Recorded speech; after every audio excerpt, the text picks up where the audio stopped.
Hi everybody, this is Christina, the AmputeeOT. In this video, I'm going to tell you all about changes to women's bodies when they are pregnant.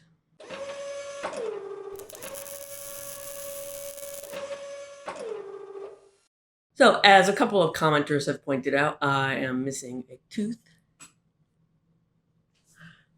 That is my canine tooth, and it is gone now. So basically, when a person becomes pregnant, a lot of their calcium goes to the baby to make bones for the baby. So basically, my son sucked all of my calcium out of my bones and teeth. This can cause osteoporosis in people, and in some people, it can weaken their teeth. So one day I was sitting around eating Jimmy John's with my husband and my friend, and I bit down on a nice bite of Jimmy John's, and I felt my tooth crack. So my tooth cracked and I had to get it removed. This tooth and also the other canine tooth and I have a long and sordid history. So when I was in my teens, I got braces. I didn't get braces until I was like 15 or 16, I think. It was pretty late in the game, to be honest. I actually didn't get my braces off until I was 21, which is pretty late for somebody who's getting braces. Although I've known adults that had braces, so it's not really that old or uncommon. Anyway, my two canine teeth in the top and the ones in the bottom never came in when I was younger. They just stayed up there. So what the dentist did is he exposed these canine teeth and wrapped a little piece of wire around them and then used chains and the braces to pull them down into place. So we got a history. The ones on the bottom I didn't have enough room for, so they just removed them. Anyway, this one has had a root canal, and this one got cracked. This one needed to have like some work up in the top. You can kind of see the white. And that was because of I guess it got damaged from being pulled down, like maybe the little wire pulling it down damaged it up at the top or something, so they filled it in there. But at this point, this one has had a root canal. So it cracked, and it hurt and was painful, and I had to go to an emergency dentist to get it pulled while I was like 5 months pregnant. Anyway, it sort of became a running joke how many of my symptoms and issues during pregnancy were caused by pregnancy. So fatigue caused by pregnancy, weak bones caused by pregnancy, heartburn, restless leg syndrome, nausea, swelling, carpal tunnel syndrome. So I had carpal tunnel syndrome so bad that I could barely even write, which was somewhat of an issue because the job that I had required me to write things every day. And I had a hard time sleeping because if I slept on my arms in any kind of way, it would make my arms fall asleep. So I had to lay in bed, kind of like I would like lay on my back like this, with my like giant belly, with my arms on my belly. And maybe you noticed in some of my other videos, speaking of my belly, that didn't quite exactly return to its original shape. So when you're pregnant, the muscles in your belly region stretch out like this, and they don't always snap back into place. And so that means even if you end up being the original weight that you were, like before I was pregnant, I was 125, 130 pounds, and now I'm 125, 130 pounds, but I got like this gut going on that wasn't really there before. Look at this. Look at this. Look at this gut. I can suck it in.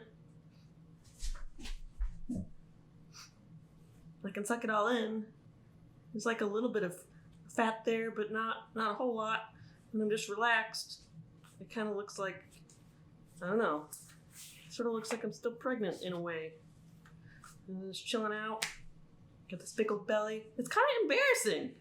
And you know what? This body grew another human for 9 months. So really, if you've got a belly, I got a belly, you don't really have to be embarrassed by it. In fact, you should be amazed because you grew another human being inside of you. Like, I know that something like 80% of women have a baby, but to me, it's still completely amazing that I can grow another human being inside of my body, and then that human being can come out of me and be alive and like walking around. The other issue that I had during my pregnancy, and it was just like the last month or two, is that my legs swelled up because of fluid retention and all the extra blood that I had going on in there.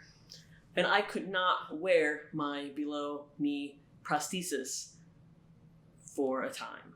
So for a while I could wear it kind of like I wore it without any liner with just some socks just to be able to waddle around the house or waddle around my office.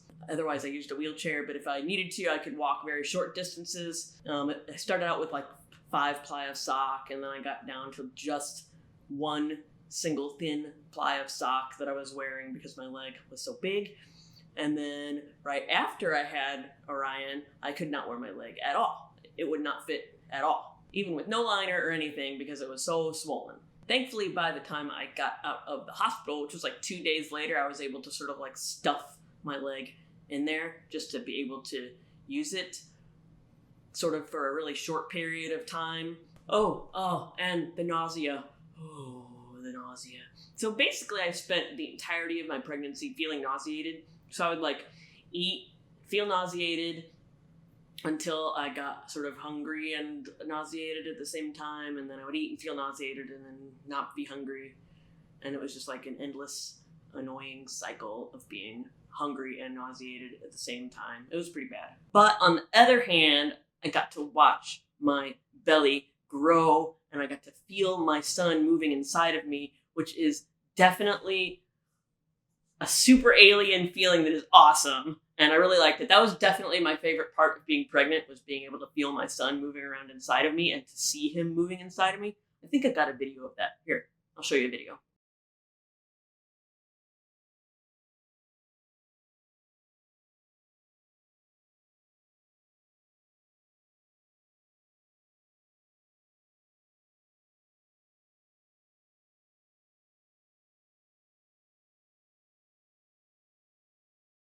My shoe size changed, so I'm definitely a sandal wearing sort of person. I wear sandals until it's like freezing outside, kind of. And so when I went to switch to my shoes in like October or November, after wearing sandals and being pregnant all summer, I could not fit in my shoes. So I had a pair of 7.5 shoes. That's usually what I wear, but I had to go to the store and buy a pair of 8 shoes. And some people told me that change might be permanent and I might have to have size 8 shoes forever for the rest of my life, which sort of annoyed me because then all my old shoes wouldn't fit me anymore. But it turned out to be not the case. I can wear 7.5 shoes fine just now. Yay! Very late in my pregnancy, I could barely get in and out of bed. It was probably pretty comical to watch. And then I decided around November, I think, Black Friday, I decided to get a memory foam bed topper, which was really comfortable, but made it even harder to get in and out of the bed. Did you join me in the video? Oh. Yeah? Yeah. What's that? That's the video. Oh, are you looking at the camera microphone? There's a microphone on my camera. He's playing with it. I bet that's going to sound weird. Well, now the sound is going to sound weird. Now we're going to get the sound from the internal microphone of the camera. Anyway, so that is the story of how I lost my tooth and other assorted pregnancy tales. All right, see you later. Bye. You're so funny. Bouncy, bouncy, bouncy. Bouncy, bouncy, bouncy. Bouncy.